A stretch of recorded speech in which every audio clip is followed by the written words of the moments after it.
Hello again. I'm Conrad Duncan from Albany State University.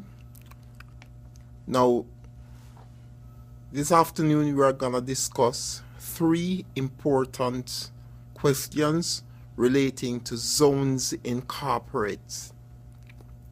Now, as you have known before, Zones Incorporate is a reseller of IT products and services to foreign partners which do business with the United States. It says here, question number 1 in a series of 3 questions.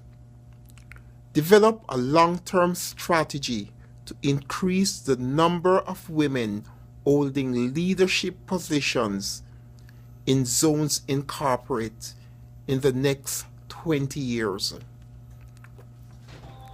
Question number 2. How has Firoz's background after having been expelled from Uganda influenced his decision to support the program for African leadership? Question number 3. Do you think that women should play an integral role in the globalization expansion of Zones Incorporate throughout the world based on its past? Now, these are 3 very important questions which we will discuss. Now, let's get a background of Zones Incorporate.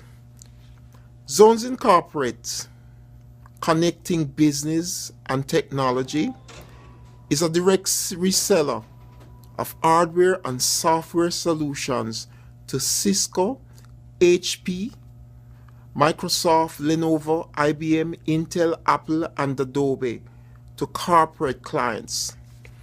They also sell customized services such as point-of-sale devices and mobile cards.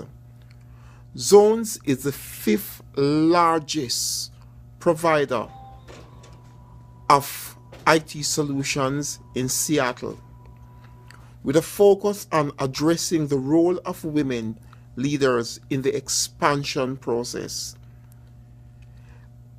Many corporations in recent years have taken the initiative to boost the morale of women leaders and to place them in decision-making positions, also giving them the necessary push in order to survive in these leadership roles. Of the 1,400 zone team members throughout the world, women leaders represent a dismal 2% of this group.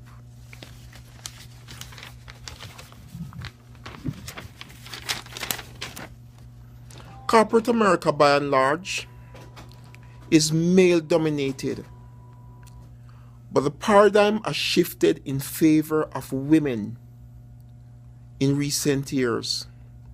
Have you noticed that there has never been a modern female African elected leader?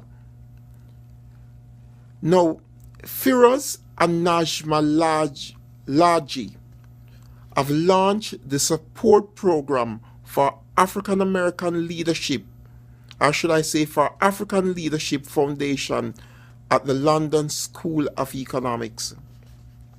This is to heighten the awareness of female leaders in corporate Africa. According to Sheryl Sandberg, in her book Lean In, Women Work and the Will to Lead, she says here, a truly equal world would be one where women run half our countries and companies and men run half our homes. A long-term strategy in creating a 50-50 work environment where marketing and human resources would, should I say, distribute roles to women in an equal fashion, resulting in a 50-50 power base for men among men and women. I mean, I'm actually reading all of this data. I think I talk better than just to read. I'm not so great with regards to just reading. Question number 2, Firoz. Let's talk about a man called Firoz Lalji. He was born in Uganda. Now, the problem is, in 1972, a very, what would you call, a very racist dictator called Idi Amin kicked him and his family out of Uganda just because they are Africans of Indian heritage. Now, he moved to Canada with his family and built a very successful camera retail chain. He is the founder and CEO of Zones Incorporated, and from 1998 to 2013, okay, he has sat on the board of Zones as CEO and chairman. Today, he sits on a different board with a different agenda in mind. He's now the chairman of the program for African leadership at the London School of Economics. Now, this is a public charity that supports the development of the next generation of African leaders, including women and minorities.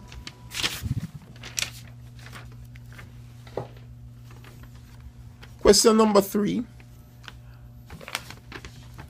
regarding the role of women in leadership position. And personally, I think that Zones Incorporated should hire more women in leadership roles to compete with the expanding businesses in an ever-changing global market. The level of support necessary for their success should also be offered, because when women win in the workplace, we all win. As I stated before, much needs to be done regarding the role of women in corporate America, and by extension, not just women, but also minorities, especially blacks and African Americans. Today we live in a world where only 4% of major corporations, okay, have African American or minority CEOs. Now, that needs to be changed. And I've said in my previous video, it is not for the lack of education, because some of these guys have had Ivy League education, not for the want or the lack of experience. They have been in corporate life for some of them up to 40, 50 years in corporate America.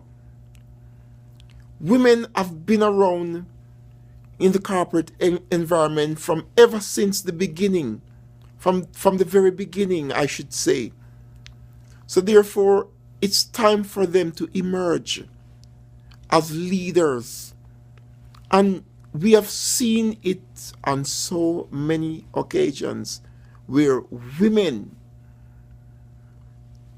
are able to perform the same roles that men have had for centuries.